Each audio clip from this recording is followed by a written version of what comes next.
All right, welcome to those of you who came in person and to those of you joining us virtually to the Delta Suisun Tidal Wetland Restoration Symposium, the State of the Science and Future Directions. Before we get started, I want to thank the state water contractors and DWR for putting this together and especially for buying us food. So those of you here, there are bagels in the back. Yes, thank you. And there will be lunch provided as well. So you don't need to go anywhere. You can stay here, talk with your folks, and then join the breakout rooms later. All right. I also want to thank the Planning Committee. You're going to hear from most of them today, and especially Rosemary Hartman for being kind of lead cat herder and cartographer. There is a big map in the back there of the restoration sites. It was also included in the agenda that's in your meeting invitation. And Linda Stanley and Darcy Austin will be our contacts for technical difficulties. So those of you joining virtually, please write down their contact information. And they're going to help us to monitor the chat for questions as well. So I'm going to get us started today. I'm Stacy Sherman. I'm the program manager for the Fish Restoration Program Monitoring Team out of the CDFW Bay Delta Stockton office. And today we're here to talk collaboratively about the state of the science surrounding tidal wetland restoration, specifically for at-risk fish species. So we're talking about juvenile, winter run and spring run Chinook salmon in particular, which are both federally and state listed under the Endangered Species Acts. The Delta smelt, which is endemic to the Delta, doesn't occur anywhere else and is also federally and state listed. And longfin smelt, which is currently state listed and soon to be federally listed. And we're going to focus on collaborative because we're kind of doing a different format today, or at least different from most of the symposia I've been to. So we asked people from across organizations to work together on a single presentation around a topic to bring together their data, kind of take a fresh look, set aside their preconceived notions, and then honestly assess where we are in determining effectiveness of tidal wetland restoration. We asked folks to also be thinking about what other science is needed to help to fill existing gaps, and also, if possible, what kind of adaptive management actions are needed and possible for maximizing the effectiveness of existing and future restoration projects. And we're asking you all to think about the same things. So we're going to gather your input through breakout rooms later today for those of you here, and a Mentimeter poll that will be available to everyone later this afternoon. And we're going to synthesize the results and put together a white paper that we hope to get out next year. So I'm doing one global introduction, so you don't have to hear all of the depressing stuff about wetland loss and how bad fish are doing 5 times. And people who are late are just going to be in the dark. All right, so we start, as so many stories do, with Once Upon a Time. The estuary was a completely different place. So when it was formed after the last ice age, 8 to 10,000 years ago, it was still flat, pretty much, but it was a really intricate mosaic of different habitat types, including riparian forests, floodplains, and particularly in the Delta, huge expanses of emergent marsh with lots of dead-end dendritic channels. It supported a huge abundance of fish and wildlife, and the native peoples who inhabited this land from the beginning stewarded those resources. I can't really do that landscape justice, but there are these wonderful works of historical ecology that I really highly recommend for those of you who are interested in learning more about that. So when the Spanish arrived in the late 1700s, they didn't directly impact the landscape, but did indirectly through interference with tribal management. And it was really the gold rush that started the complete wholesale landscape transformation of the state, and in particular the Delta. So, up in the hills with the advent of hydraulic mining, whole hillsides were washed away, and just torrents of sediment ran down the rivers into the valley, bearing spawning grounds and farms and communities. And almost as impactful is the really rapid population increase. So population more than tripled within the first decade of the gold rush. And it became really lucrative to take care of those folks. So farming became really, really important, as did fishing. So the very same month that California became a state, September of 1850, Congress passed the Swamp and Overflow Lands Act. And that transferred ownership of wetlands from the federal government to the states with the intention that they would then sell the land for cheap to private individuals on the condition that they improve it.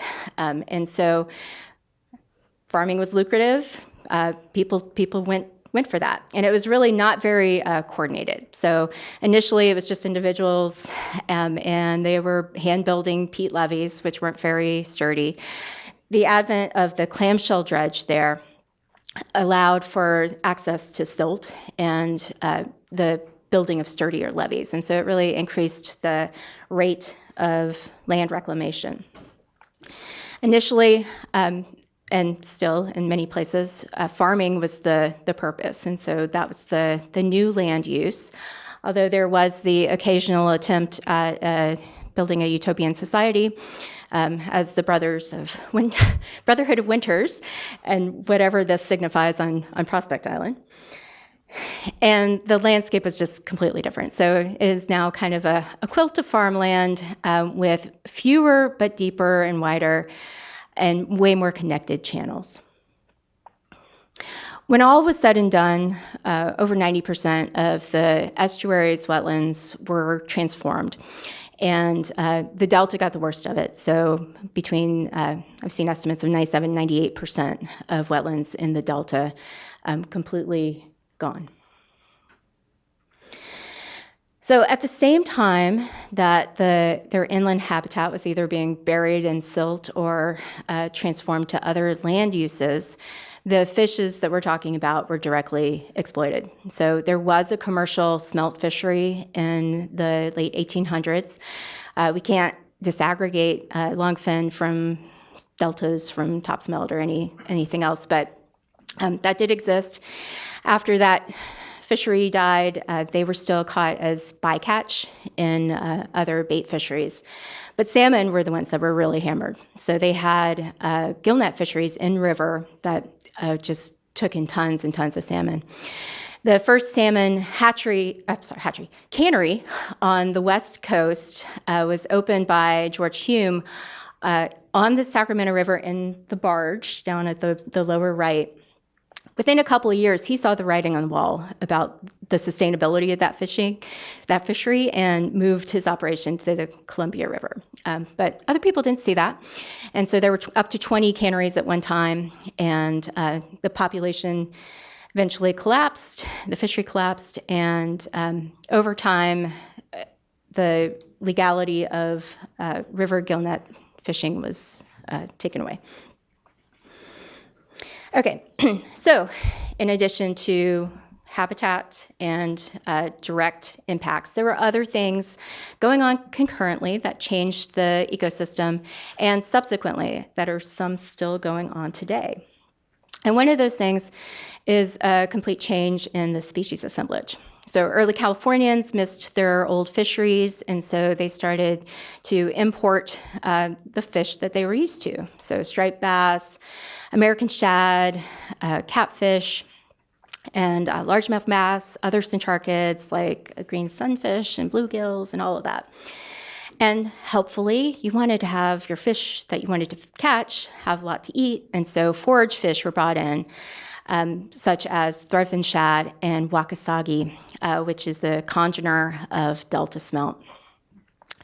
And then the now ubiquitous Mississippi silverside was brought in as biological control for gnats in Clear Lake, and that didn't end up well. There are also lots of non-native invertebrates in the system now. probably mostly introduced through ballast water, and they've had really far-reaching impacts on the food web. So the clams over on the left are Potamicorbula amurensis. They were discovered in Grizzly Bay in the mid-1980s, and they are very prolific filter feeders.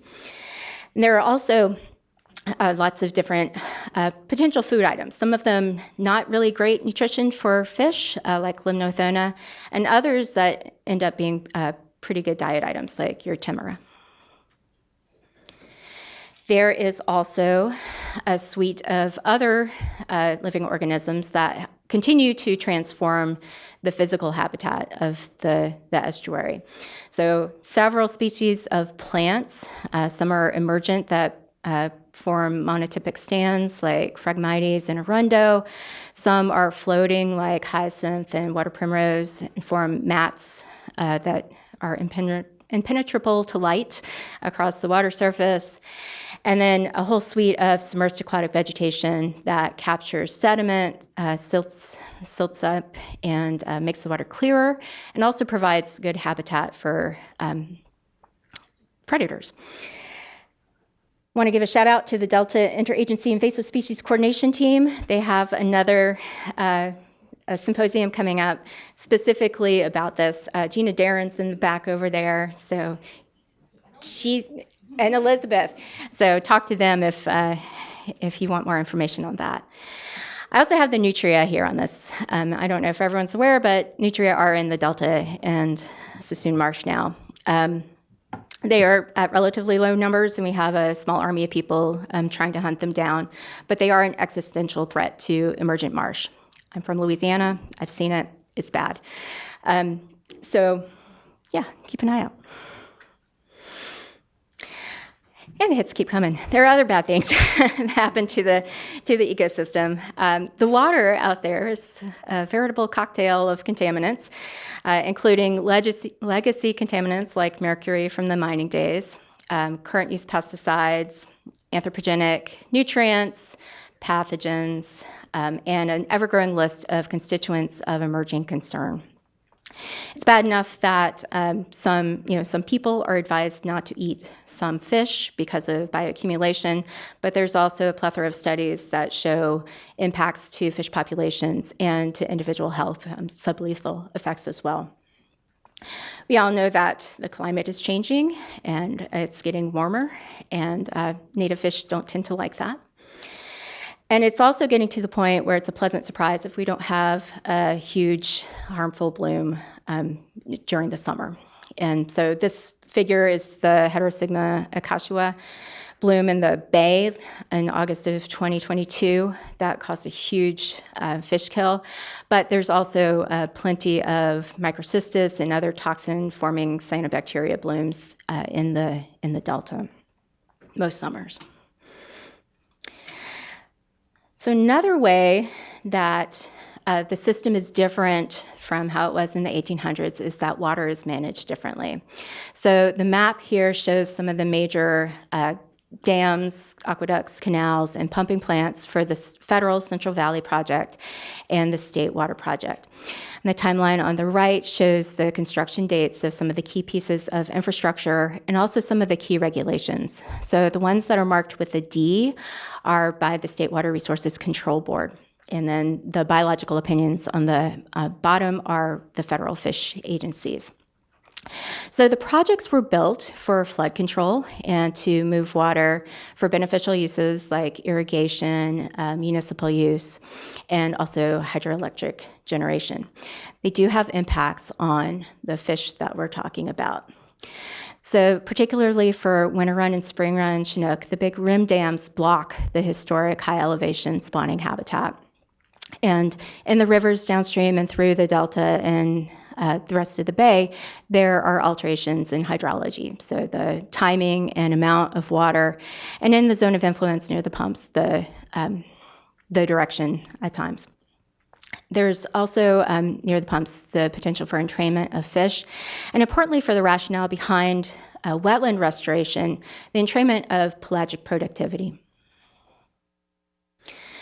So the long-term operations of both projects are regulated, some for environmental purposes for fish, but other reasons are to maintain the quality of water for human uses, both in Delta and for export.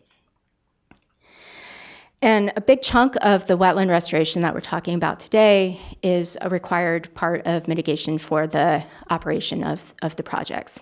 So those two biological opinions, the U.S. Fish and Wildlife Service opinion in 2008 for Delta smelt and the National Marine Fisheries Service opinion in 2009 for salmonids. So by the time those biological opinions were written, fish were not doing very well. So in the early 2000s, there was a sharp decline in pelagic fishes, so those that hang out in the water column, and not just native fish. So it was a whole suite of fishes that had these declines. And salmon were not doing well either. So even fall run, which are fishable, there was a complete closure of the commercial and recreational fisheries in 2008 and 2009 because they were doing so poorly. And sadly, things are even worse now. So the Delta smelt used to be primarily indexed with the fall midwater trawl. They haven't caught one in years. We're to the point where we're experimenting with a release of cultured fish, working towards a supplementation strategy.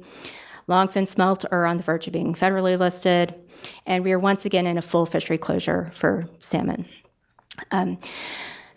The picture there is a spring run juvenile. They suffered a cohort collapse this year, and so CDFW took the drastic step of capturing juveniles and bringing them into captivity for a conservation hatchery program. See, I told you it was going to be depressing. So after all of this, especially the pelagic organism decline, the pod, there was a lot of effort into understanding what the potential causes were and what kind of actions might be taken to counteract some of those. And so this is the pod model from a paper by Ted Summer and others. And as it indicates, as I've been building up to, there's a lot going on. So there's no one smoking gun.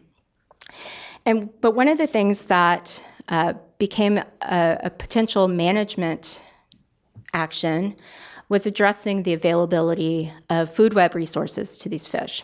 And so this is where the idea of tidal wetland restoration came about. So it's really productive habitat. And for salmon, we also know that they do well with wetlands, with rearing habitat. And so this is from one of the SFEI planning documents to show that restoring wetlands along the migration corridors could help to increase their survival. So we know that salmon do well with wetland restoration. We've seen that in other systems. But even for Delta smelt, there's some indications that it could be an effective strategy. So over the years, some of the levees have broken on the diked lands. Some of them were repaired and returned to farming. Some were left as lakes, which are oddly still called islands, Mildred. And some were eventually left to just passively restore. So the last time Liberty Island breached was 1997, and it was left to restore.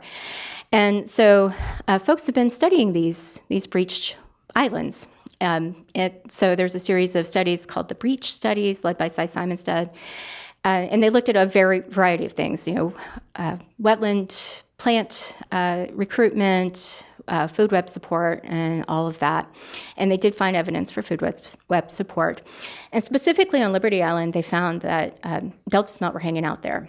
And they were actually eating wetland-associated invertebrates that one wouldn't expect Delta smelt to eat. And more recently, Jim Clarn et al. Modeled the amount of production that was probably lost with the conversion of wetlands. So that's their graphical abstract, which I love.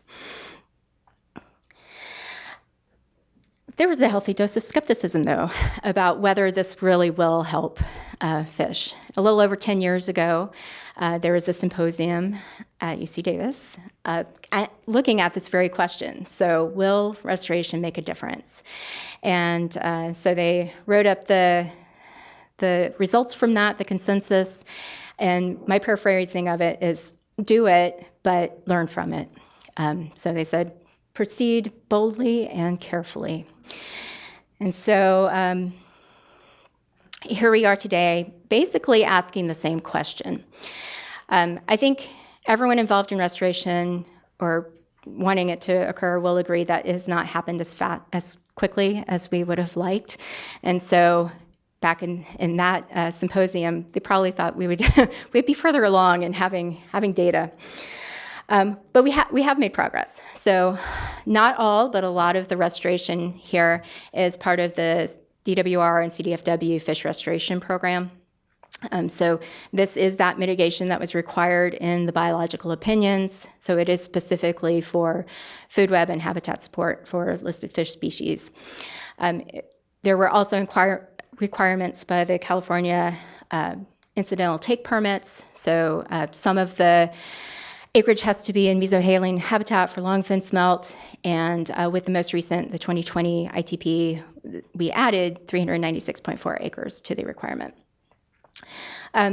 Importantly, there was also a requirement to have an effectiveness monitoring program, which is often an afterthought. So that was really nice to have that be like, hey, you have to do it.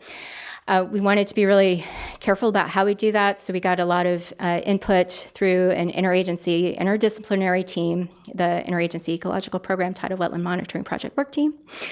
And because we knew that we needed to do this in advance of the restoration, we had time to update the conceptual models and to develop monitoring plans and to get input on that.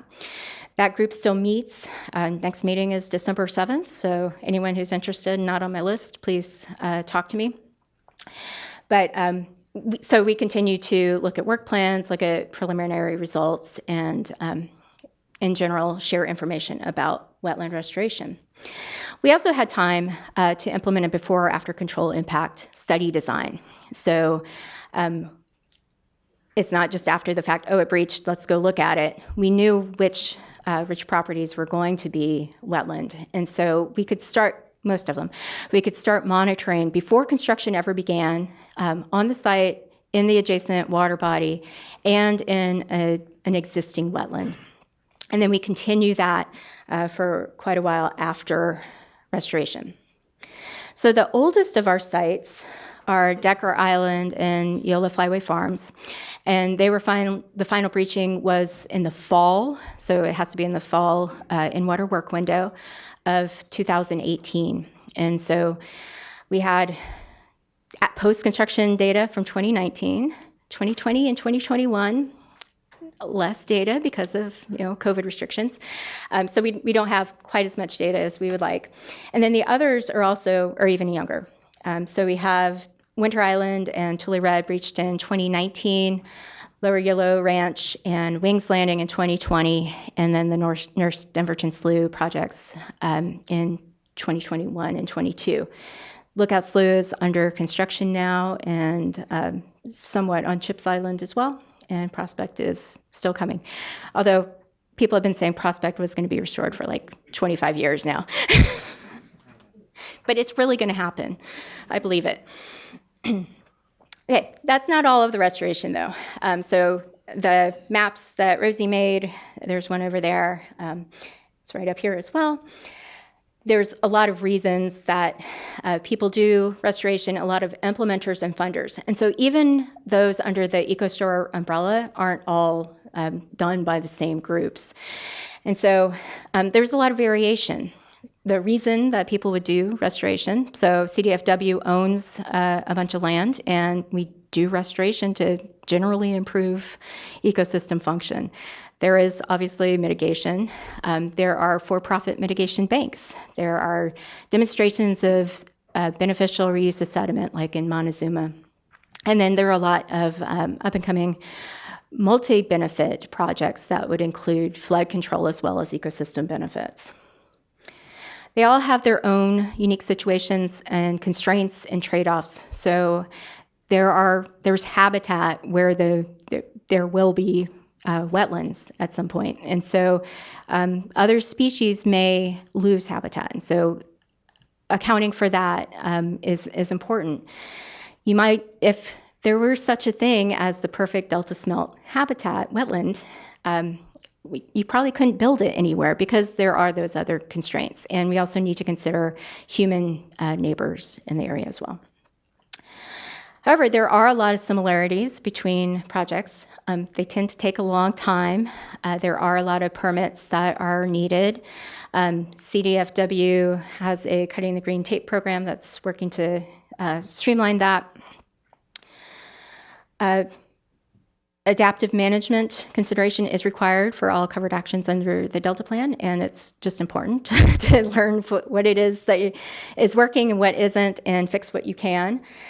And also, many of the adaptive management actions that one might want to undertake require their own permits, and so sometimes they take a lot longer than you'd expect or are not feasible. And they all require some type of monitoring. So for monitoring, I think it's important to distinguish between compliance monitoring, so things like, are you following your avoidance and minimization measures, not running over giant garter snakes on your construction site? Are your fences adequate to keep your neighbor's cows off of your wetland? Is the Mason's Liliopsis you transplanted doing well, or more interventions needed? But then there's also effectiveness. So is the premise of, are the results matching the premise of restoration, why you attempted in the first place? There are different levels. So in our plans, we distinguish between primary triggered and higher function. Ty over here on the left is holding 2 chock-a-block full jars of zooplankton from Wings Landing. And so those are the kinds of things we want to know. It does take time. So it takes time for sites to evolve. It also takes time, especially if you're working with a lot of invertebrate data, to work up the data. And in an estuary as variable as this, we need time to have different types of water years. And again, it's really important. You can't have adaptive management without monitoring. And we need to be thinking about whether this is the correct strategy to continue. So there are another 5,000 acres currently proposed as part of the voluntary agreements. So it's important to evaluate what we have. Okay, ideally, you would have blooming populations, really fat, happy fish, and that would tell you things are working. But especially with something as rare as a delta smelt, counting on seeing one is not going to really help. And so we use the paradigm of Simonstone and Cordell in evaluating different aspects of wetland restoration. We do that in my monitoring program, and we've structured this symposium to fit that. So we're going to have the first 2 talks, group talks, address capacity. So whether the site has the physical conditions and the productivity to support the fish that we care about. The next 2 are going to talk about opportunity. And so we're going to focus then on restoration design and aquatic vegetation control or management. We will have our last talk of the morning focus on realized function, so whether fish are actually there. And then after lunch, please stay for lunch. It is provided. It will be yummy. There will be an adaptive management panel. And following that, we will have breakout groups. So unfortunately, that's only for people who are in the audience. But there will be a Mentimeter poll that will be introduced during the adaptive management section. We really encourage everyone attending virtually to follow that, to fill it out. And we want you all to be thinking, again, about what new science needs to happen, what adaptive management activities need to happen. And then Louise Conrad from DWR is going to wrap it all up for us. And I am finished with 1 minute left. So, thank you. So can we have the the first session, or the abiotic people come up. Not that you're abiotic people. Can you have people refresh their browsers, online people, so that the chat box will come up? Okay. People joining virtually, please refresh your browsers so that your online chat, so that your chat box will pop up.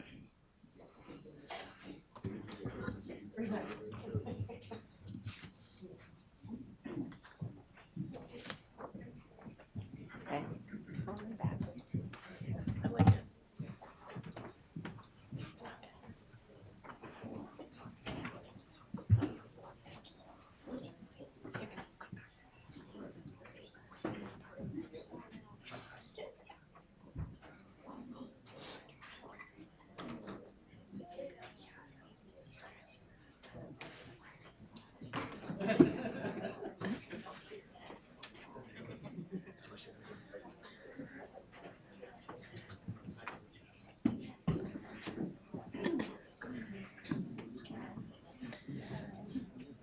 Okay, thank you everybody for joining us today and welcome to session 1, part A.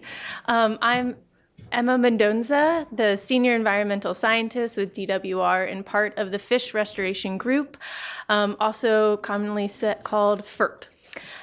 So today we're seeking in this little session to ask, what do we know about how the physical habitat of wetland restoration sites support fish? And with me today to help us answer that question are a few speakers. We have Danny from CDFW, an environmental scientist and lead on the water quality and primary productivity research with the Fish Restoration Group. We have Alice, a PhD candidate at UC Davis. And we also have Keith, a biologist with USGS. On this map here, you can see all of our research locations, and there's a lot of overlap physically, and hopefully during today you also hear within the actual research efforts themselves. So I was going to start with a quick FERP restoration timeline. So Stacy did a little bit of that, so I'll add in a refresher before we move forward. In a few of these sessions today, you'll hear about the restoration that we're doing. So in 2018 were our first 2 sites that were constructed, Decker Island and Flyway Farms. These 2 sites are finally 5 years post-breach as of this year, which Danny is going to be sharing a little bit about that with us today in his talk. Since then, we've constructed about 1 or 2 projects each year, with exception to 2023, where we're in the planning pounding grounds for getting our final 3 sites in and constructed within the nick of time. So what monitoring goes into each of our sites? We do both pre and post-breach monitoring, and it's a wide range from physical and biological components.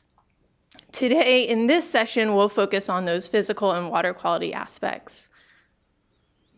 And so with that, I'll let Danny take it over from here. Thank you.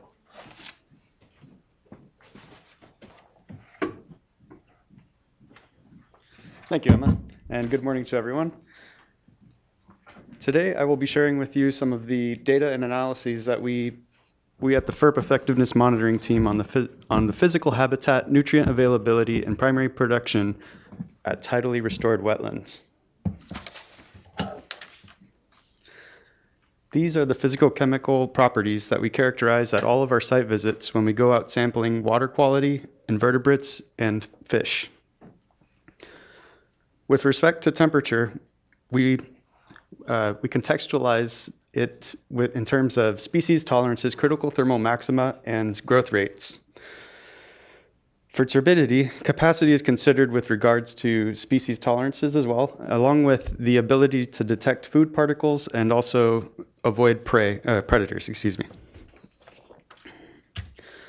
The remaining parameters are also important as species are only tolerant to certain ranges.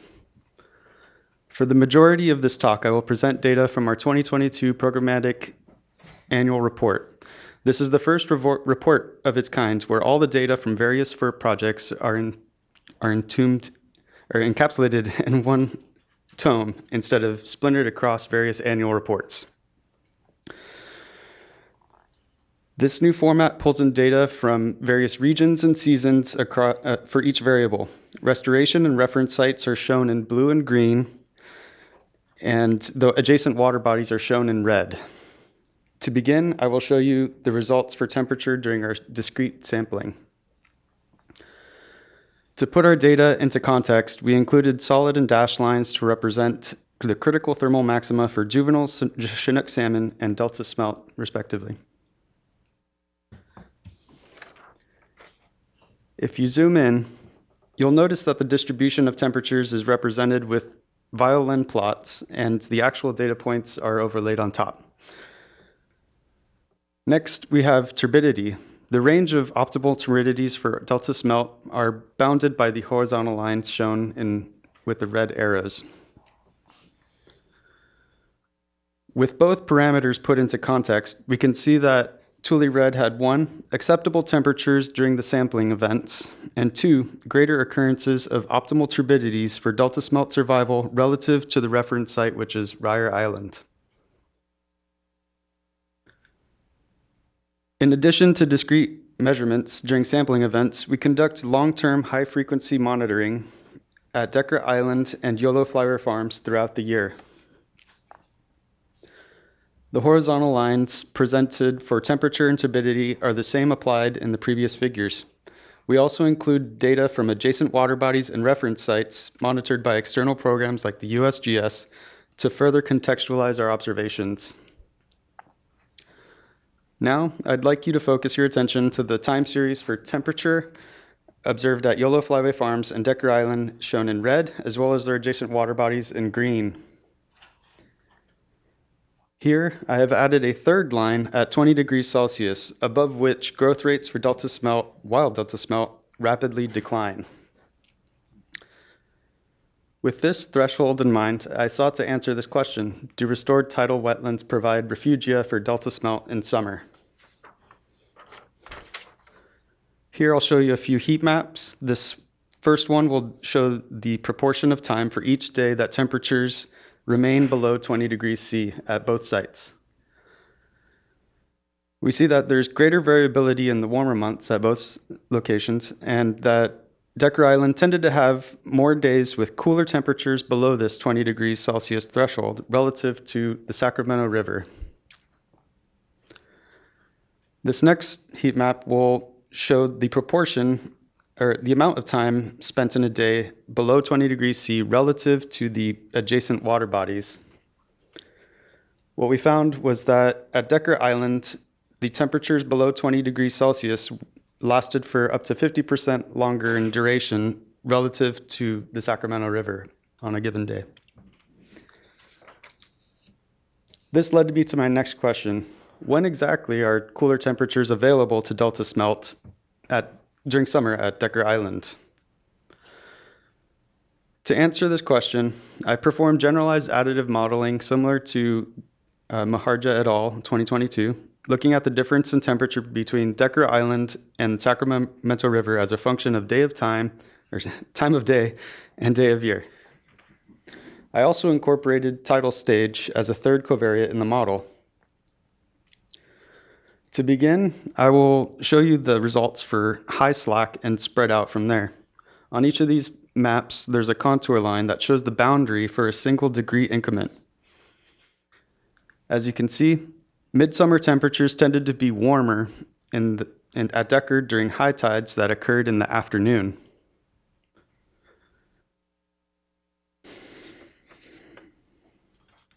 The warmer temperatures were prevalent when the early tide coincided with peak air temperatures experienced in the afternoon.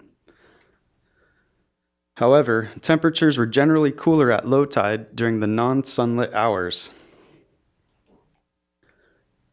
In the yellow boxes, I've highlighted the most opportune time for Delta smelt to take refuge at Decker Island from high temperatures experienced in Sacramento River.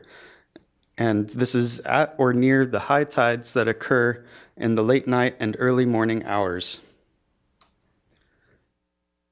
This cooling ability that we see at Decker is in line with previous observations from a study at Rush Ranch where water draining from the marsh platform following a spring high tide was much cooler than just water that remains in the channel.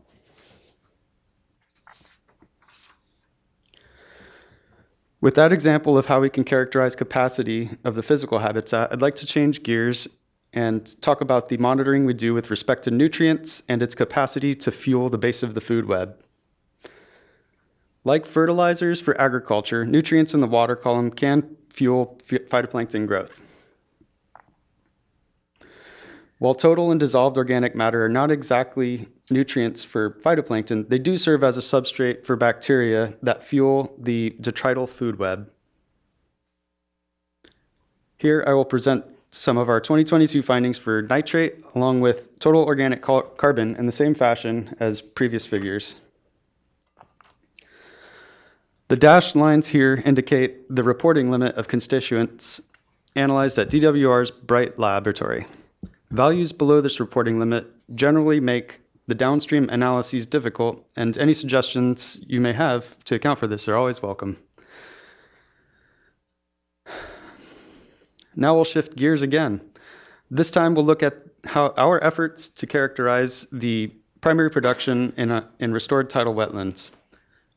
I refrain from using the term primary productivity, which is the rate at which carbon is fixed, since we do not have the resources to take on time-intensive incubation experiments.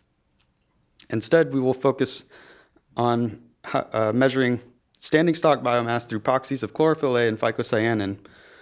Chlorophyll A is a common pigment used by all phytoplankton, whereas phycocyanin is an accessory pigment used by freshwater cyanobacteria.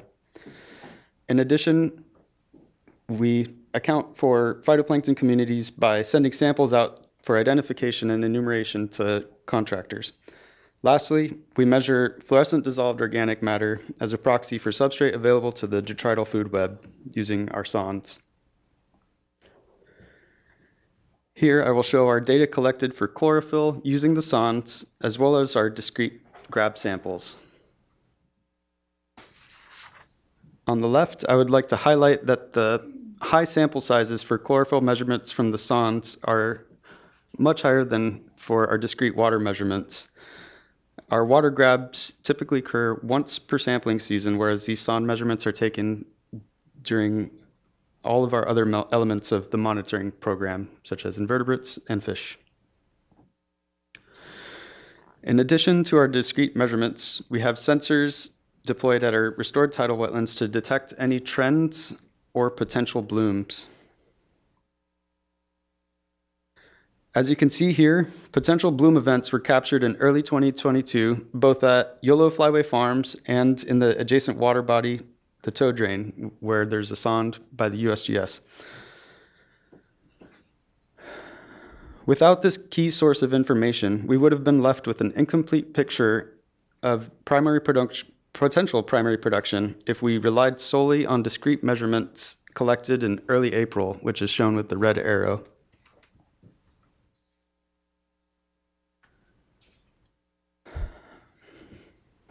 Additionally, we can deploy sondes in different habitat features to capture spatial variability in restored tidal wetlands with greater habitat complexity.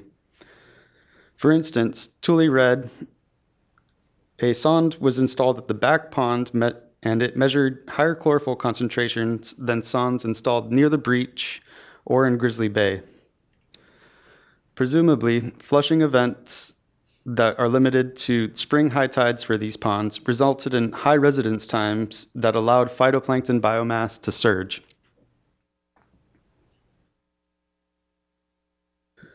In addition to chlorophyll, we send whole water grab samples out for identification and enumeration. In this graph, I have included all of our data since 2017 for our pelagic samples. Between 2017 and early 2020, our first contractor was counting roughly 1,000 to 10,000 cells per milliliter. Data since spring 2020 was generated by a different contractor, and their counts differed by 1 to 3 orders of magnitude relative to the first contractor.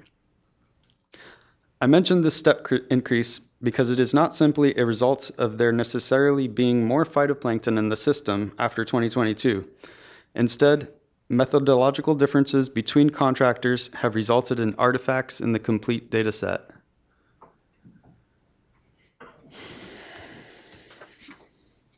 If we now look at the community... Just a real quick time check. We have about 15 minutes left in the session. Thank you.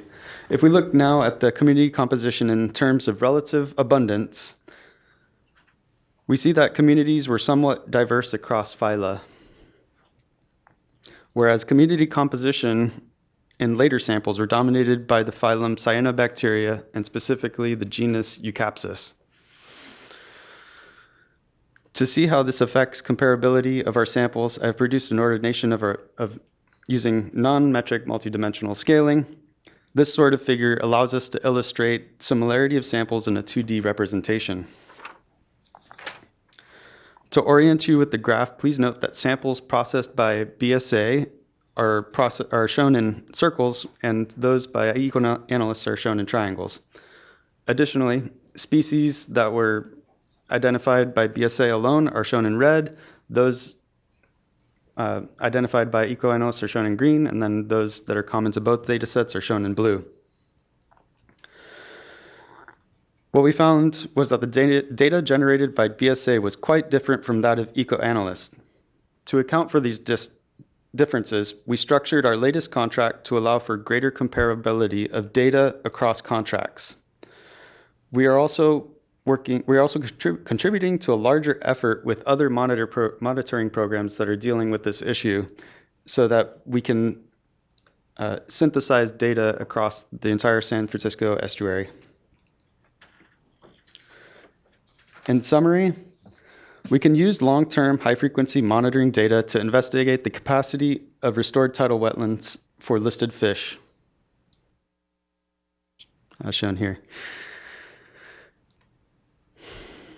Long-term high-frequency data can also detect occurrences of high algal productivity when discrete sampling is unable to. We have had a setback with differences in phytoplankton generated by multiple contractors, but we are working with other groups to develop approaches to analyze the data together. So what's next? Emma, Brian, and others at DWR have put a lot of effort to get SONs and water level loggers at each of the sites. We look forward to conducting similar analyses shown here and those brought up today with you in our breakout session.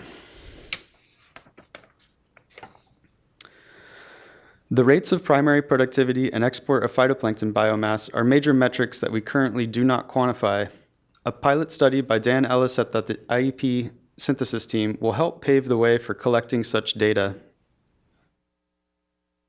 And finally, we have so much valuable data on organic matter that has been collected in tidally restored wetlands. It would be a huge benefit if we could supplement this with investigations into the importance of the detrital food web and the remineralization of nutrients for uptake by phytoplankton. With that, I'll pass on the mic to Alice Tung, a PhD candidate at the Duran Lab in UC Davis. Thank you.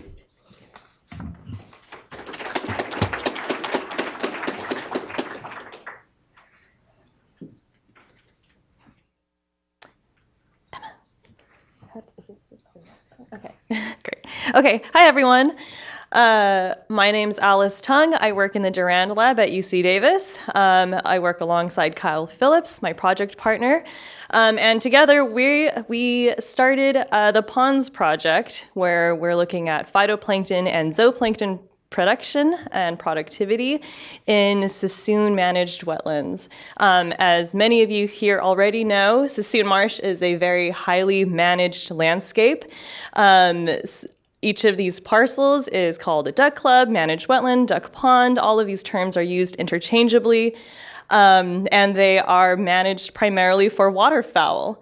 And typically, these ponds are managed seasonally, where they flood up in the fall, and they draw down and dry in the summer, and then they flood up again, and then they dry again, and yada, yada. And that goes, and so all these ponds go through these cycles of flooding up and drying. And that's kind of one of the key distinctive features that separates out Suisun ponds with their tidal counterparts.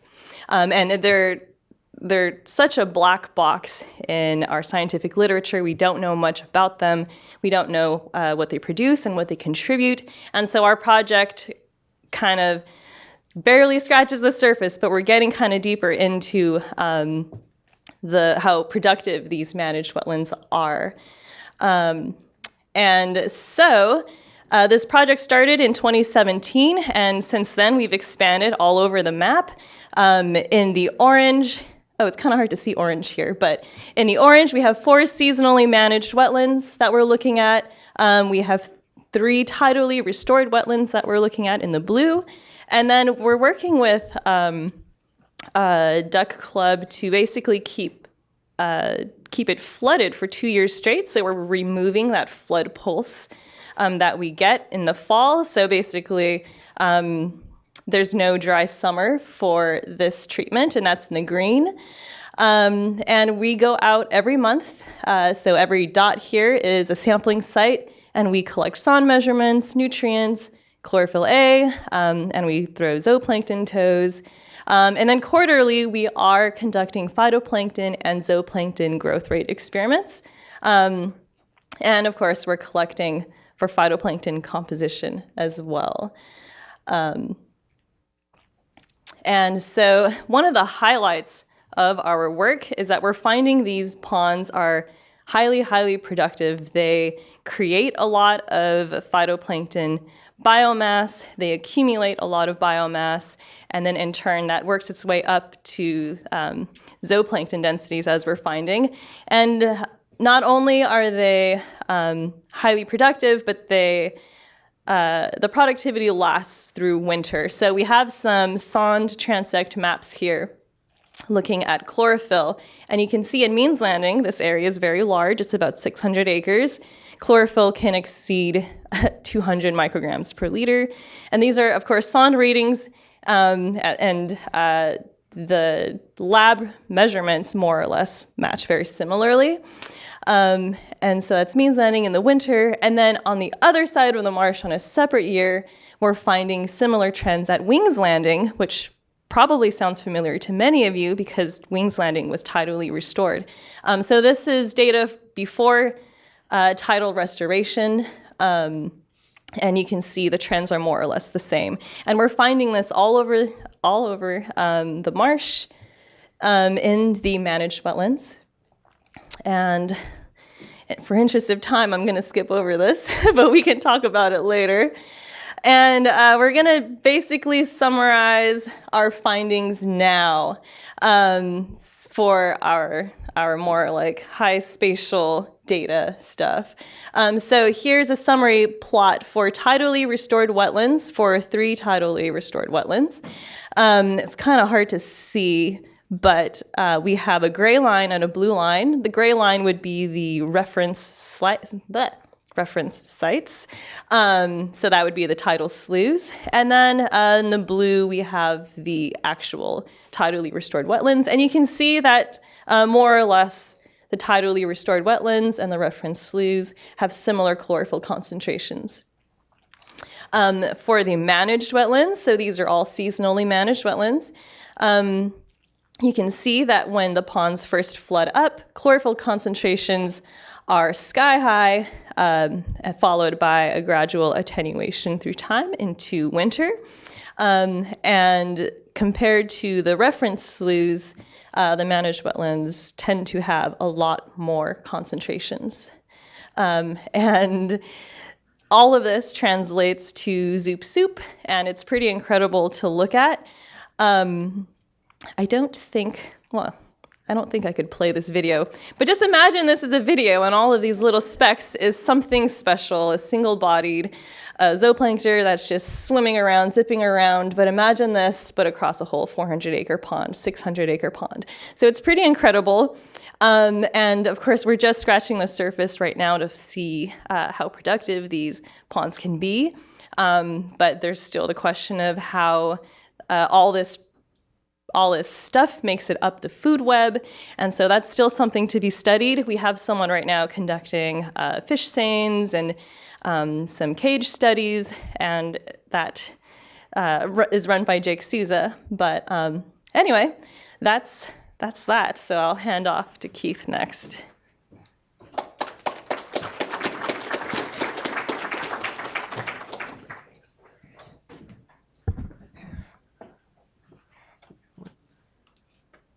Hi, everybody. My name is Keith Baumer-Gregson, and I'm part of the U.S. Geological Survey in the Biogeochemistry group. And I'm here to really to introduce ourselves a little bit to this group. We are a group of scientists and researchers who do a lot of work on nutrients and phytoplankton, both harmful algal blooms and also beneficial algal blooms. And we're based out of Sacramento, and also work closely with other USGS folks like John Bureau in the hydrodynamics group, as well as Fred and Matt Young in the aquatic ecosystems group. And what we're trying to do is make measurements across space and time at various different scales, because tidal systems are complex, and in order to understand what the nutrients and phytoplankton are doing, we need to work at different scales. And so this requires a pretty large field effort. And so we have a great team of scientists and hydrotechnicians who are out there collecting numerous measurements. In particular, we're always trying to get in situ high resolution data. So kind of what Danny was showing, where if we just rely on the discrete samples, we often miss these dynamic pulses. Another thing our group has specialized in is making spatially continuous measurements, where we've worked on getting sensors out on our boats. So we've been able to get high resolution ammonium data and also water stable isotope data, which has been really useful in seeing the spatial gradients among those parameters. And one of our more recent instruments is, you can see in the bottom is this lab staff. It's an active fluorometer, so it's able to look at the efficiency of phytoplankton photosynthesis, and then also get some relative rates of primary production. We're just starting to test that out this winter, actually in partnership with Dan Ellis and the work that he's doing. And so what this has kind of looked like then, and kind of where we're collecting data, a lot of our work has primarily been on the larger channels, but we're very interested in the wetlands and the implications for wetlands. So on the left is we have this temporally, or our fixed stations, which give us this temporally dense data set, where at each one of the points there, we're collecting data every 15 minutes. A lot of these have Suisun nitrate sensors, so we're able to get 15-minute nitrate data to look at changes in nutrient concentrations. And some of these are closely located to some of the restoration sites we're talking about today. So we see these as potential data sources to understand what might be entering, what that kind of the outside conditions are as the water's coming into the wetland, and then also seeing changes as water comes out of the wetland. And then on the right, because we don't really know what's happening between the stations, we've developed this boat-based high-resolution mapping capacity. So this is our boat at the top, and we're able to drive around at about 25 miles an hour, continuously pumping water through a suite of sensors, and then we can generate these high spatially resolved maps of different water quality parameters. And those two efforts have been very successful in a number of partnerships with modelers, where they have been able to take the data sets that are the data generated from those two approaches and use those to calibrate and validate their different modeling outputs. And this here is a publication that RMA put out a couple years ago that was looking at modeling within the Suisun marsh. And one of the comments they made was that there wasn't a lot of data available within the marsh system for them to compare their model outputs. And so kind of like what Alice was just showing too, we're also working on trying to get that capacity into the marshes. So Jesse Schroeder and Dave Ayers have been working on rigging up some of our kayaks and the John boat here to be able to do that same flow through high resolution mapping. And this is pretty hot off the press. They were just out about a week and a half ago generating maps like this. This was collected over about 2 hours of Jesse paddling. And so we're excited to, yeah, so you can ask Jesse how his arms are doing. So yeah, we're excited to potentially move more into the wetland habitats and be able to apply these capacities to answer a lot of the research questions that are developed here today. So look forward to talking more with you all later on. And I think, Emma, you're in summer. Thanks.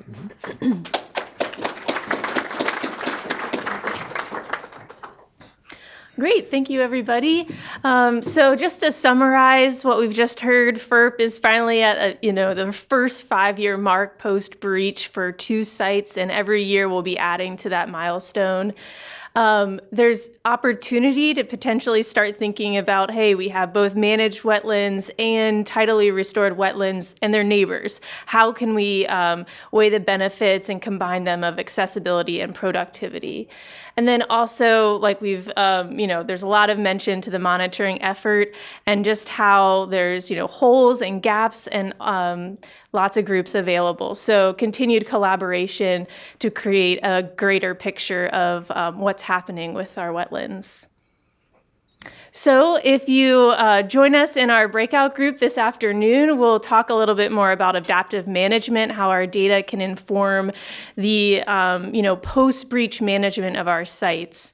And also future studies. There's a lot of interest, especially with phytoplankton and primary productivity, the detrital food webs and nutrients, and then opportunities for coordination between managed and restored wetland projects. And so with that, we'll close out this session. Thank you, everybody.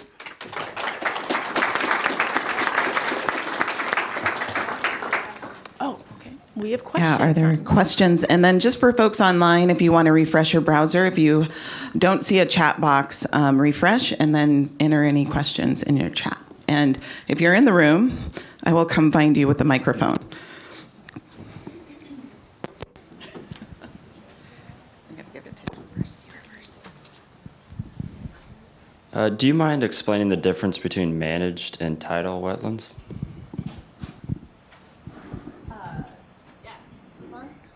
Press the button.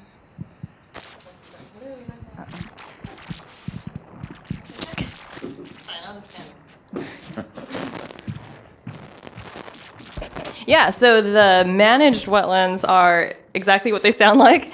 So they're wetlands that are basically diked off, and the hydrology of the wetlands can be controlled through the manipulation of water control structures.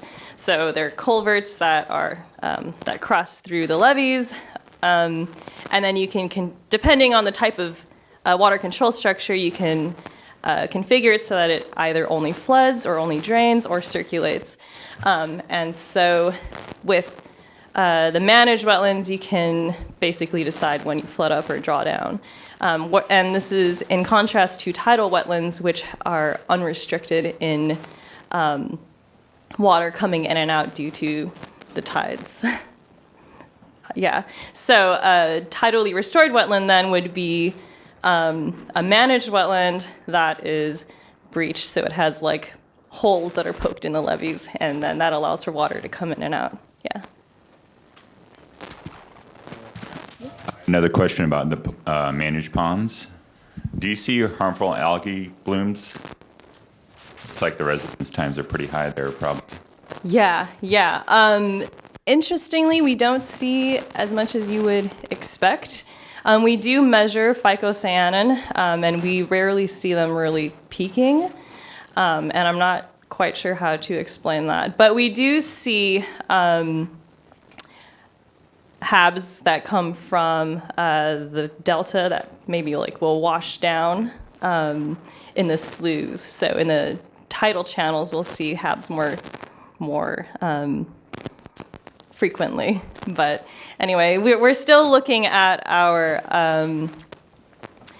data, our phytoplankton data that we've submitted for identification and enumeration and stuff. So I can't comment on that too much right now until we get that data in. Yeah. I have a question. You're showing a lot of results inside the tidal wetlands, but I saw some results about outside and wetlands. How of a change are you seeing that you're seeing in the tidal wetlands make into the more adjacent water bodies, like the pelagic habitats that a lot of the fish that we are monitoring are residing? Is your question how much of the stuff produced in the managed wetlands are making it out to the tidal channels? Well, I saw some data showing that there's temperature changes in the tidal wetlands, but I wasn't sure how well that's translating out the tidal wetlands. And then I saw data about, you're depicting data about changes in zooplankton and phytoplankton, but I wasn't sure how that's impacted. I'm guessing that's a question for Danny.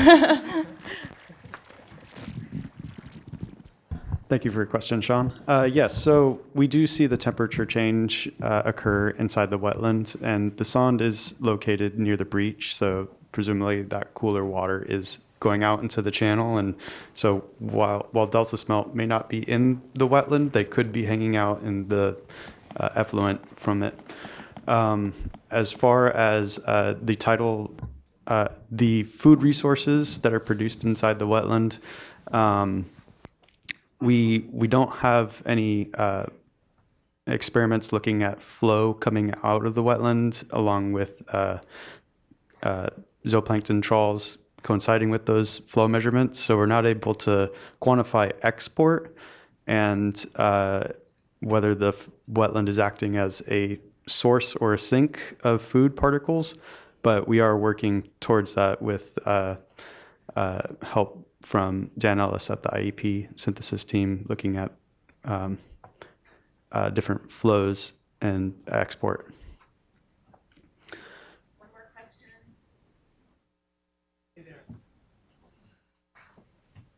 On screen. Okay. Regarding the contractor zooplankton, phytoplankton issue. So I, like a lot of people, have been aware of that. I was hoping maybe somebody can speak a little bit more about that. And has the fundamental problem been identified? How have you guys worked with the contractors? Are the contractors aware of what's going on? And what the solution might be to make sure that we're all getting data that's accurate and comparable? Yeah, absolutely. So right now there's a relatively new IUP project work team that is looking at, it's called the Phytoplankton Enumeration Synthesis Team, and they are putting together all the data sets from the San Francisco estuary and trying to make them compatible for analyses. And our group, along with DWR's environmental monitoring program, we have sent samples to these two different contractors and experienced the artifacts resulting from it. So we're contributing to this larger effort with the project work team to make these data sets compatible. Really, it came down to what magnification they were using and how good a scopes one contractor had over the other, and whether or not the tallies were completed with much smaller cells and kind of not really looking at the larger celled organisms in a sample. Thank you. All right, thanks everybody.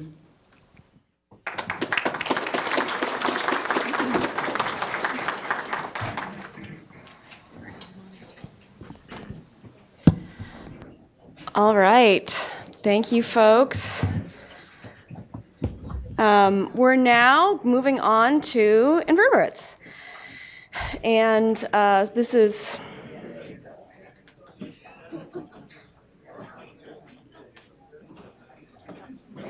My name's Rosemary Hartman, and I am from the Department of Water Resources, IEP Synthesis Program, but I'm a former member of the Fish Restoration Program Monitoring Team, and I'm here with Gabe Ng from Fish Restoration Program at CDFW, Michelle Youngbloth from San Francisco State, and Isa Wu from USGS, and we had some other folks from UC Davis and USGS help contribute to this presentation. So moving from the physical habitat and water quality to the zooplankton and invertebrates, so, fish food. Tidal wetlands are home to a wide variety of invertebrates and other things that fish might want to eat, both the zooplankton that we think about in the open water pelagic areas and a lot of epiphytic and epibenthic critters that we don't tend to see in those open water habitats, like Stacy mentioned at Liberty Island, wetland-associated invertebrates that smelt don't normally eat, but they eat when they're available. Fish can access these resources at the higher tides as the wetland floods, or as the invertebrates are made available flushing out of the wetland on the ebb tide, whether it's net flux like we were talking about a few minutes ago, or whether it's just being made available temporarily. They could slosh right back into the wetland, but they're at least in the channel for part of the time. Invertebrates are hard to monitor. They're really highly variable, and it's very labor intensive to count and identify them, but there's a lot more of them than fish, so they're at least easier to catch that way.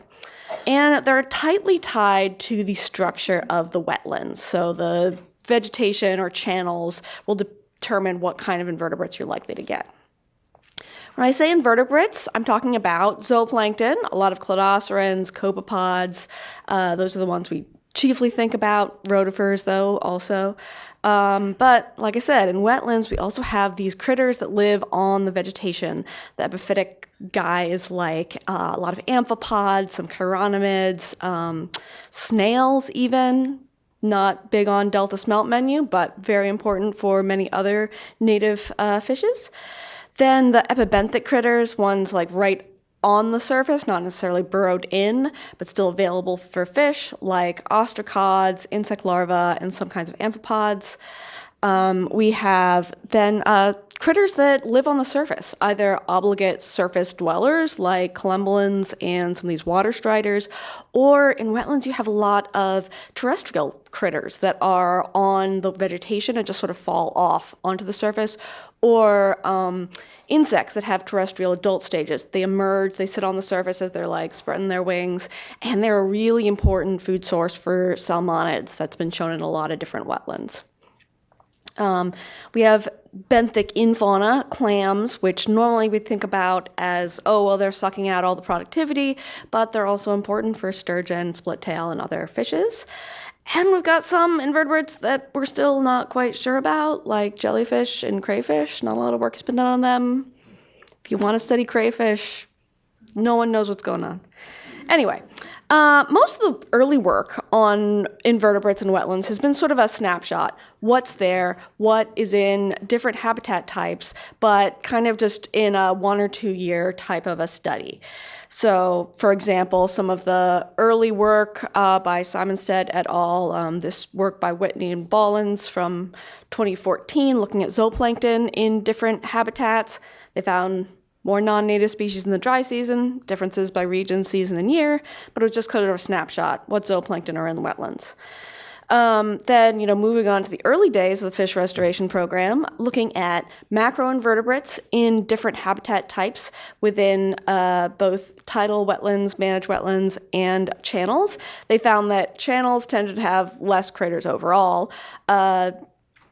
All the wetland types had a lot more macroinvertebrates, but the specific types of macroinvertebrates differed by region and habitat type.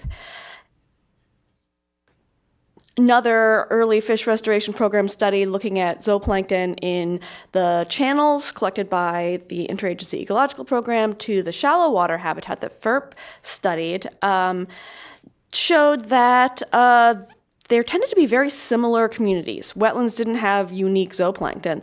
And wetlands and other shallow water habitat, this was not all in wetlands, some of them hadn't been restored yet, they often had lower abundance. This is still, though, very new, and we don't really have enough data from these restored wetlands to know whether this pattern applies to restoration sites. And then we were just talking, one of the questions about flux of zooplankton from wetlands into the channel. Not a lot of work has been done. This is extremely labor intensive to do. However, one recent paper by Yelton et al. Looked at flux of the copepod Pseudodaptimus forbici from a wetland, found that adults of the species tended to spend the day hidden in the sediment, very much affecting their flux into and out of the wetland. And whether or not you had net export or net import really depended on time of day, time of year. It was very variable, tended to be net import, but like I said, this is very labor intensive and we don't have a lot of studies on this yet. Another study, moving from the invertebrates to the fish, looking at fish diet in these wetlands. This study looked at benthic and epiphytic macroinvertebrates and Suisun insects, and were very variable on very small site-specific differences in habitats. And they found that fish ate more insects and large crustaceans than they did zooplankton in these wetlands, sort of emphasizing the importance of macroinvertebrates in wetland ecosystems. But what about smelt? Well, other than the one study that Stacy showed in the introduction, we don't have a lot of data on smelt foraging in wetlands. But this sort of analysis of a lot of smelt diet data found that smelt tended to have more food in their stomachs when they were closer to a lot of wetlands, indicating they might be foraging in the wetlands. And they were foraging not only on invertebrates, but also larval fish.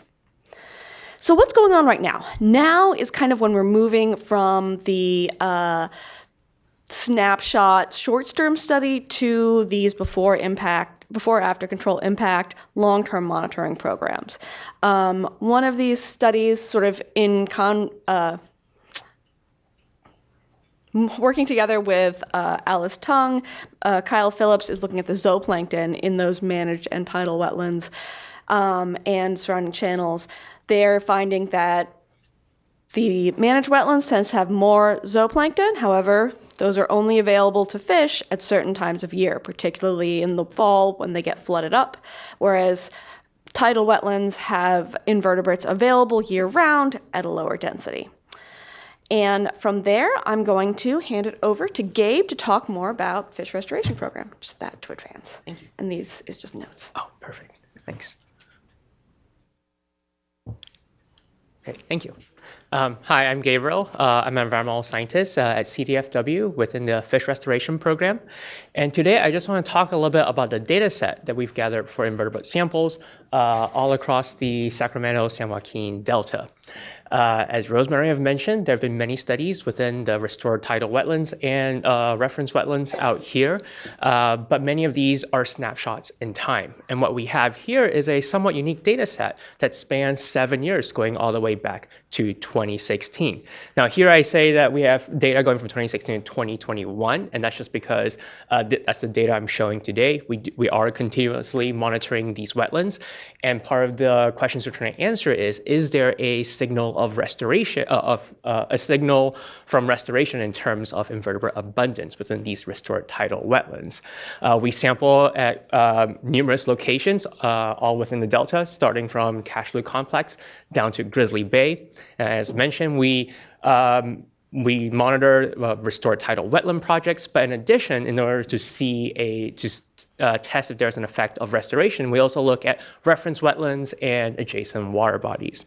Like Rosemary mentioned, there are quite a cast of invertebrates within these communities, and we're trying to specifically target these different communities within our restored tidal wetlands.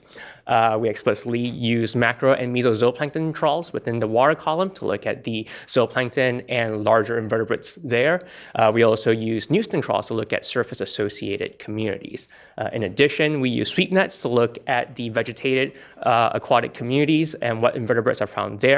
And we also use sediment grabs to look at the benthic communities, notably the invasive clams Potamacorbula and Corbicula. So all in all, we have over 2,000 invertebrate samples that span this landscape of tidal wetlands. And we can ask many different questions with this data set. And something I want to plug is our data set is now up on the Environmental Data Initiative on EDI. And so one of the questions we wanted to ask is, is there an effect of restored tidal wetland in terms of invertebrate abundance? So here I just want to visualize what this data set looks like. So over there we see one of our restored tidal wetland projects, Decker Island. On the x-axis is just time, and on the y-axis is invertebrate abundance. You can see how the invertebrate abundance change over time. We have 3 different colors because for each restored tidal wetland project, we monitor not only the restored tidal wetland, but also a reference wetland that's shown in green. The restored is shown in green, the reference is shown in blue, and our adjacent water body is shown in pink. And you might be able to see that there are a lot of different points there for the different sample types that we measure. That's a lot of data on there. It's just to showcase the data set that we have. But something we can start to ask is, over time, do we see an increase in invertebrate abundance? So everything that's to the right of the red box is post-restoration. Everything we have to inside the red box, that's pre-restoration.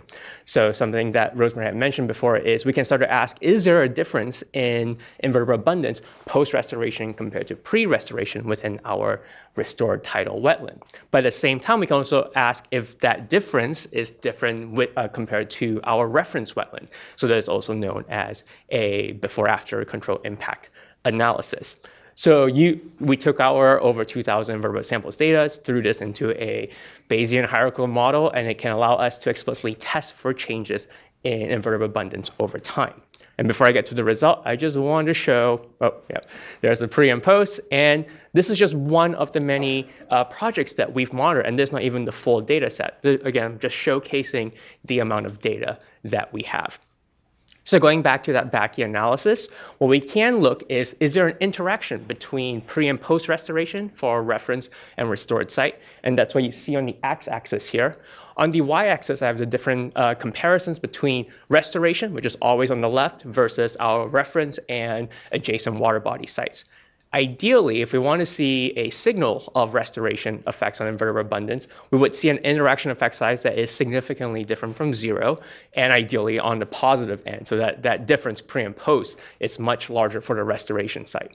And if you look at the results here, what we see is we're not really detecting much of a signal. Everything mostly overlaps the 0 line.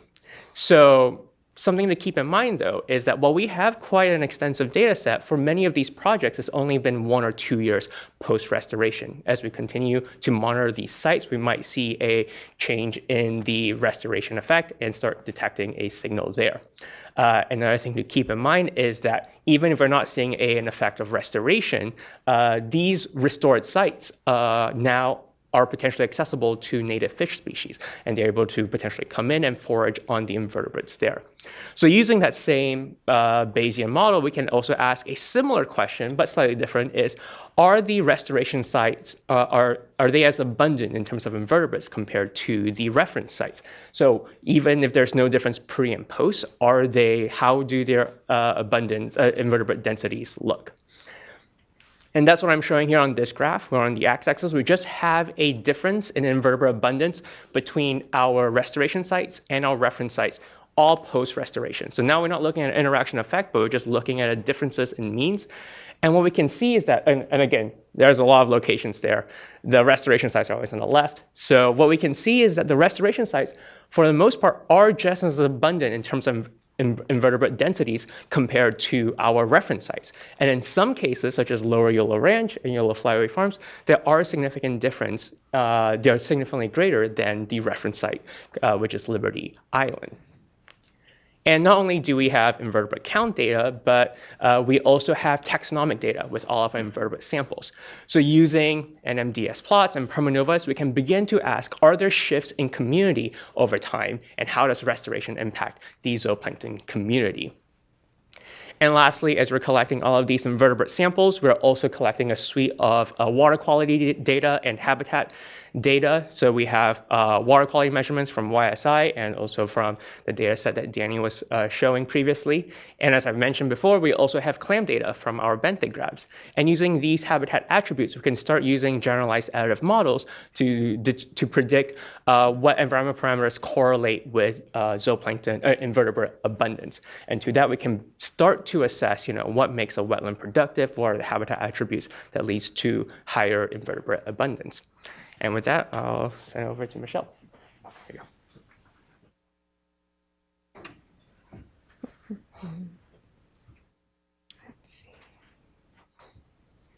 Thanks, Gabriel. I'm excited to connect some of my ongoing work described next with your FRP work. I'm Michelle Youngbluth, a research scientist at the Estuary and Ocean Science Center. And the biggest project that I've been working on lately is in progress and is an investigation of microscopic indicators of food web connections in restoring wetlands in the northern estuary in the map shown here. This project is a collaboration with Jason Hassrick at ICF and funded by the Delta Science Program. In 2022 and 2023, we collected 3 to 4 sets of samples at or after high tide in these wetlands shown in the map, some of which overlap with the fish restoration program and other studies that we talked about today. For the purpose of making comparisons of the diversity of species across multiple levels of biological organization, from microbes to larval fishes, to look for biological indicators of the beneficial food web resources being provided by these wetlands to higher trophic levels. I have 2 grad students working on this project, Eric Ortiz, who's characterizing the microbial assemblages, and Anthony Donahue, who's working on larval fish dietary DNA. The main measurements we've taken are for high throughput DNA sequencing the biological diversity of bacteria, archaea, phytoplankton, and microzooplankton from water samples, the zooplankton diversity and abundance from zooplankton samples, and larval fish samples to look at primarily at the larval longfin smelt dietary DNA, along with co-occurring and abundant Pacific herring and prickly sculpin. We aim to perform the indicator assessment on the sequence-based diversity as compared to environmental conditions like turbidity, temperature, salinity, wetland physical characteristics, zooplankton abundance, and the larval fish abundance to identify species that might be indicators of the beneficial food web resources being provided by the wetlands in these different restoration stages. Oh boy, get an update.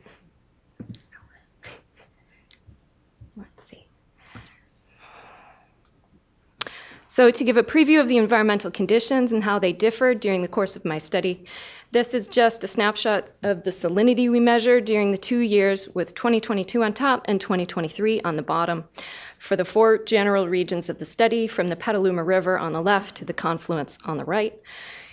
We can see that there were big differences in the salinity between the years, largely in the downstream Napa and Petaluma sites, and we know that longfin larvae are found primarily in low salinity habitat. And during the wet 2023, that low salinity zone extended into San Pablo Bay. And we can see some of that signature in the wetlands where we sampled. In the zooplankton abundance measurements, and these are in progress, so that's only partial samples, partial counts, it's showing for the first week of sampling, which was in February, and in 2022, we also have the measurements made for the 3rd week of sampling, which was like late March. But you can see this is showing for taxa that made up more than 1% of the total zooplankton abundance, and this is percent relative abundance. There are some clear differences between years in the species composition and distribution across the study areas.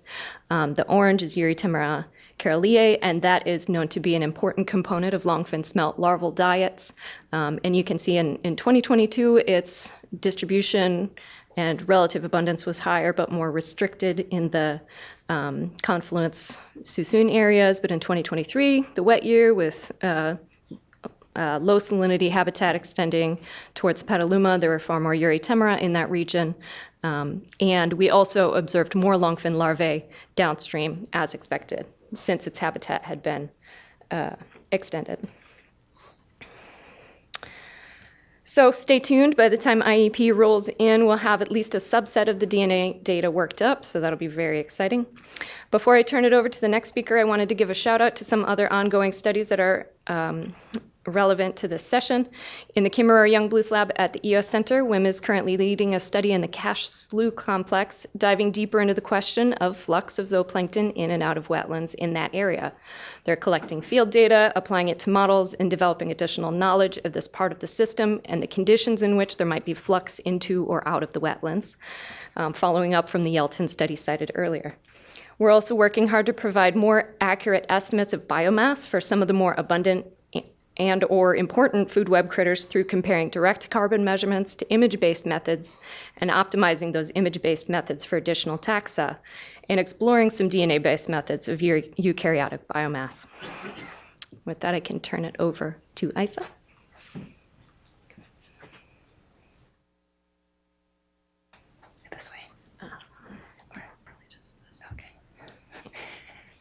Thank you, Michelle.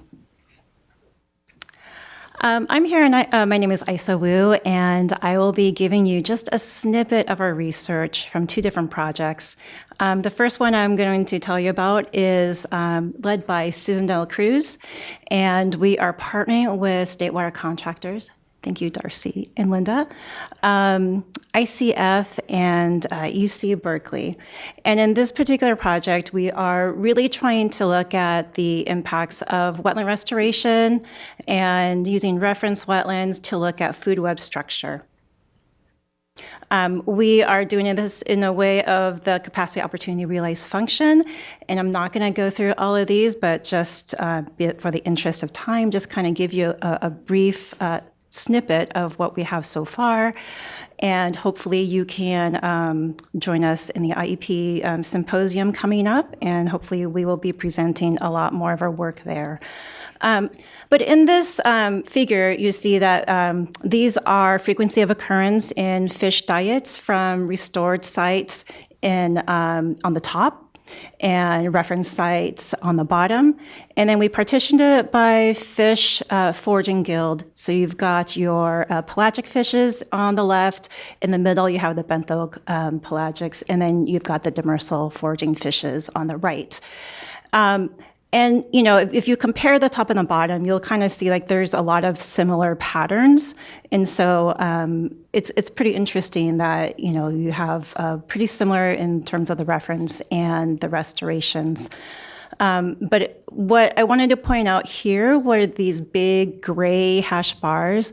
Those indicate detritus or highly degraded and digested material. And about 99% of our fish had significant portions of this, indicating that diets are really a snapshot and that they're really consuming food from other areas.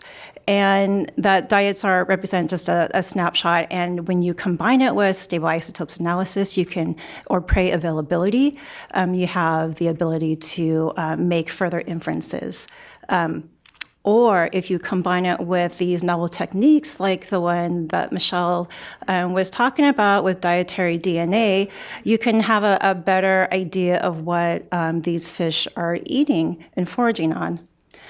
Some of the other work that our group is doing is looking at isotopes, and that's with UC Berkeley with Megan Pagliaro's work.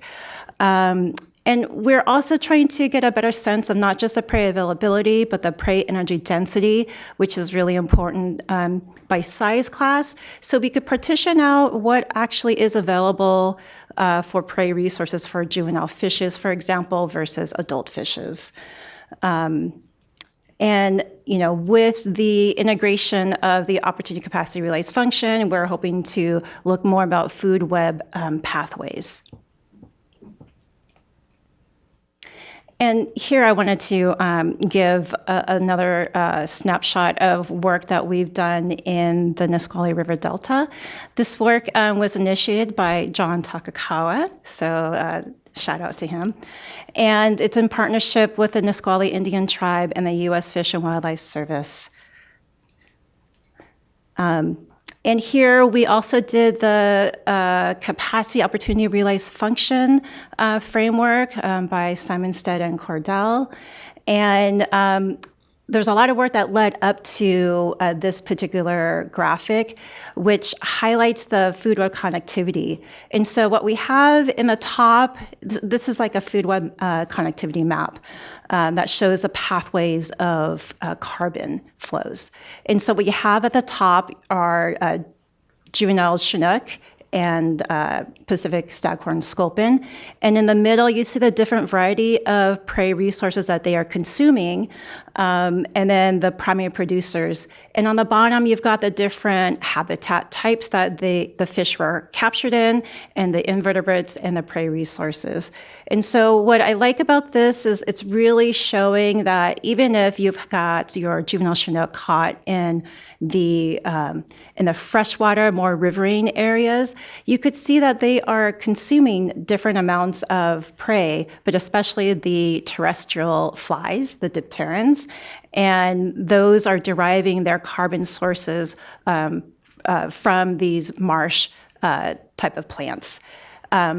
And also, if you see that you've got your other Chinook that are captured in the tidal marshes, they're also eating a lot of flies also. But that carbon source is coming from particulate organic carbon. And, you know, on the very far left, you'll see that the different fishes are consuming different prey, and that carbon sources are coming from the outer delta, from the eelgrass, and from different algae groups there. And so this kind of highlights the whole estuary approach, where we're seeing this connectivity, where the fish are foraging from different areas, and the restoration impacts could be that you want to restore the entire estuary mosaic where your fish are found and where they're foraging and finding productive areas for prey resources, but also the carbon sources for them. I don't have enough time to go through some of our approach, but I wanted to just kind of highlight that we've also moved beyond the capacity opportunity realized function by assessing restorations at the Nisqually River Delta, more towards looking at modeling climate and habitat change with sea level rise and different scenarios of sediment. We also have looking at carbon storage and carbon co-benefits to the food web structure, and looking at the bioenergetics of these prey resources, and really going into this larger phase of looking at what are the management options. Fish and Wildlife Service has really highly embraced the adaptive management approach, but is trying to integrate these ecosystem services into this resist, accept, and direct framework of dealing with habitats that are in rapid transformation. Whereas the Nisqually Indian tribe is really looking for trying to integrate the 4-H approach in terms of what can they actually tweak in terms of their management. Can they tweak their hatchery release or their harvest, or where they actually enhance connectivity for their habitat or do habitat restorations? So we're starting this project now in terms of modeling these different scenarios and trying to provide them different types of triggers that they could actually do to maximize the fish returns.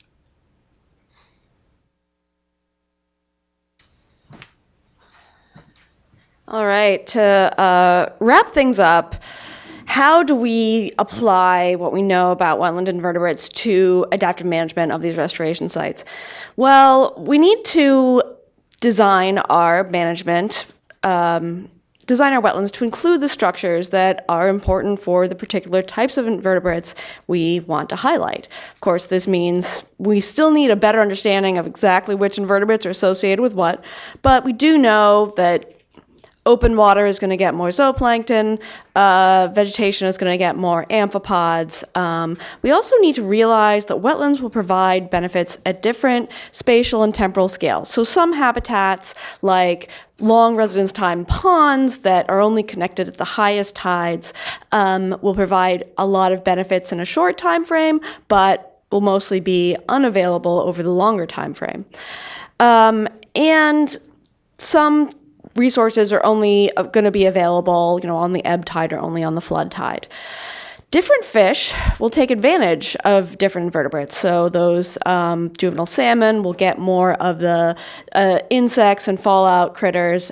Smelt might mostly be getting the zooplankton that are leaving on the ebb tide. But in order to do that, we still have a lot of science that we need to do. We need a better understanding of what actually is driving invertebrate abundance. And, what Gabe showed is starting to get at which physical parameters drive invertebrate abundance, but they're so highly variable and difficult to predict. They'll always be one of the most highly uncertain parts of your design. We know how to design a wetland to inundate at a certain time period. We know how to dig a channel. We know what the salinity is going to be. Predicting how much bugs we're going to get is much, much harder. We also need a better understanding of which invertebrates we want to target. Is it all about the copepods, or are smelt eating some of these amphipods and insects? Also scaling it up to fish. What are the fish eating? And can we get to a point where we have enough information that we can include this in bioenergetic modeling, predict the outcomes of our restoration? It's very, very difficult to model invertebrates, but we might be able to put some bookends on it. And then what's going to happen in the future? With climate change, we don't have a great understanding of temperature tolerance of most of these invertebrates. We need to know what's going to happen with sea level rise and how to make wetlands that are functioning into the future. And with that, I think we have maybe 1 minute for questions.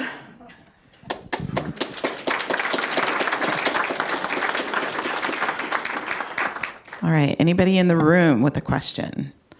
All right, I also didn't see any questions online. I'll give folks a moment to see if they can think of anything. I know we're heading up to break, but I do have a question for the previous group. So yeah, let's finish this one up first. Here you go. Has there been any advancement in using eDNA to kind of help with some of those labor-intensive studies to classify invertebrates? I'll let Michelle handle this one. I can try and answer that question. So, depending if you mean like community DNA sequencing versus like true eDNA, like water samples, I guess, you can do either. You can take a water sample and you can try and classify invertebrates that way, but you're limited with the water samples and the turbidity in the volume you can take by the turbidity clogging your filter usually, because it has to be concentrated. The way that I generally do it to classify invertebrates is take a zooplankton sample, take a subsample from that, and process for community DNA that way. Whole bodies mostly, but you get some level of eDNA. We're still a little bit limited by the comparison of the ultimate DNA results to classified known organisms. So I know my group and a few other groups like at Davis are working on building that reference database, but still have to, it's a continuous process as we figure out what else needs to be classified. Yeah. I have a question for Gabriel, actually. Hi. Hi. You mentioned clams, and then you didn't mention clams again, and I'm quite curious. Can you speak to clam densities at all? Any trends? Anything? Yes. So I showed that on a slide, but I didn't really talk too much about it. What we were seeing is that in sites where there are high clam densities, there is a general decline in invertebrate abundance. But if you look at one of the graphs, what you actually see is the opposite results. Now, these are preliminary analysis, but in that particular model, I have included a bunch of other environmental parameters in there. So that suggests that you're controlling for chlorophyll levels, turbidity, and all that within the generalized additive model. And after you've accounting for all of that, you do see this positive relationship between bivalve density and invertebrate abundance, which might suggest that there's more of a bottom-up effect, where if you have a site that's highly productive, the more clams you see, the more invertebrates that you see. Great. Thank you. All right, thank you guys. Folks in the room, you can start going to, I almost said to breakfast, you can start going to break if you want, but don't leave the room, come back. I do have a question for the previous group though. So the question is from Kevin Clark, and he asked, could the Suisun marsh ponds be utilized as grow-out ponds for juvenile hatchery-produced fish? So I don't know who wants to answer that.